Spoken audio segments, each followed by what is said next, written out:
So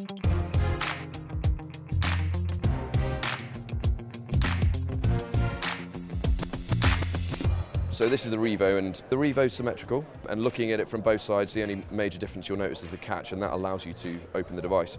It's perfectly symmetrical on the other side, so I can literally hold it in either direction, load the rope in either direction, and provided I do a full circumference of the wheel and close the device, and I can see it exiting from the front on both sides, then we have a symmetrical device with a symmetrical exit of the rope.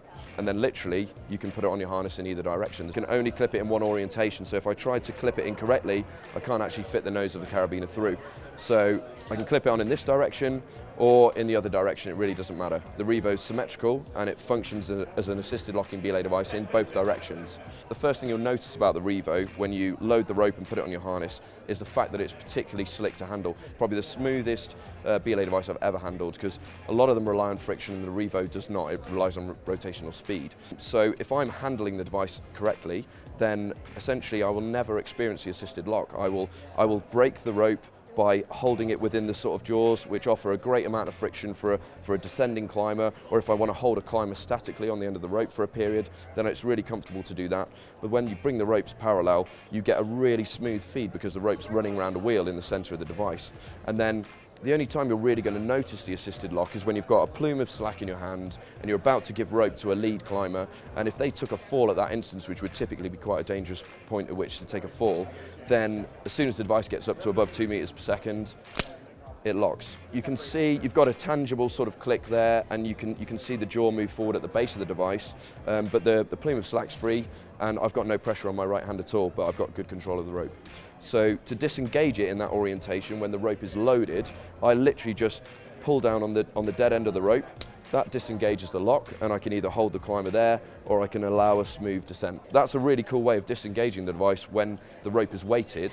But if you've got a situation where the rope becomes slack, then I can just do a really short back payment through the device, and that also cancels the mechanism. So that doubles when I'm giving rope to you as a lead climber, and I give you a small amount, I see you go for a lot, and I manage to get the device to lock in the middle of that payout. I can quickly do a back payment and just allow the device to run freely again. If I restrict that jaw with my hand for whatever reason, if I'm a novice and I've let go of the rope and I'm holding onto the device tight, it still functions, and then once that jaw is released, it clicks into the secondary position, so you're safe in either orientations, basically. If I've got a climber and they want to take a rest, they're mid-route, but they're pumped and they want to take a rest, I can engage the device manually and then rotate it until it locks. The Revo has an assisted brake once every revolution, so I can comfortably hold them with having a firm grip on the dead rope, but without actually physically taking the strain. Coming to market in May 2017. The price is $129.95 US.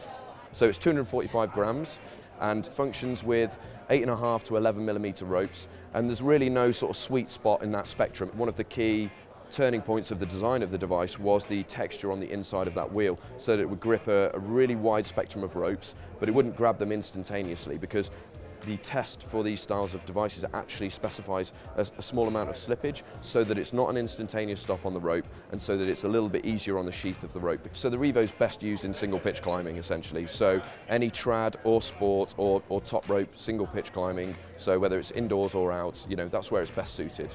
So in terms of materials, we've got an injection molded catch, and then we've got a couple of injection molded pieces that are inserted in the front. But then, for the most part, the product is hot forged aluminium. So the side plates are hot forged aluminium, and then the wheel and all the textures, they're hot forged into that component. So we're creating the most elaborate shape with the least amount of material, so we're keeping the device as light as possible. And then on the front end of the device, you have two investment casted steel jaws. They're the only component that really experiences any friction at all from the rope, so they need to be durable to give the device a reasonable length of life. So the catch that opens the Revo and allows you to remove the rope is on the front of the device. If you're handling the device normally, this won't occur, but for some reason if you try to knock the catch and you manage to get it to open, which is tricky to do, the carabiner actually secures the device and keeps it closed, so you can't actually lose the rope from the device. You can only get a couple of millimeters of travel when the catch has been knocked, and the assisted braking function still functions in that orientation. The Revo was envisaged by a designer based in northern Italy, and he unfortunately had a a sort of fall situation with a friction style of device. And he's actually a mountain guide himself, so had a lot of discussions with people about these styles of devices, picked up on all the sort of failure modes, and then went back to square one basically, looked at a tube style device, you know, the intuitive handling of a tube style device where you don't have to grab hold of the device at any point in terms of whilst you're belaying. And then at that point started working on sort of interesting mechanisms and ways in which to sort of break the rope. And this was about 4 or 5 years ago.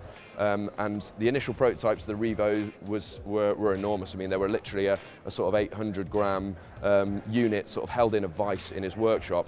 But it actually simulated this sort of bi-directional mechanism, so he knew it was possible. And then it's in the last sort of 2 years that we've had a team of guys working on it intensely to sort of bring it into a compact sort of package. You know, you are literally just handling the rope, no levers or switches, and it's panic proof. So essentially we feel like it's the safest device that's going to be introduced to the market next year.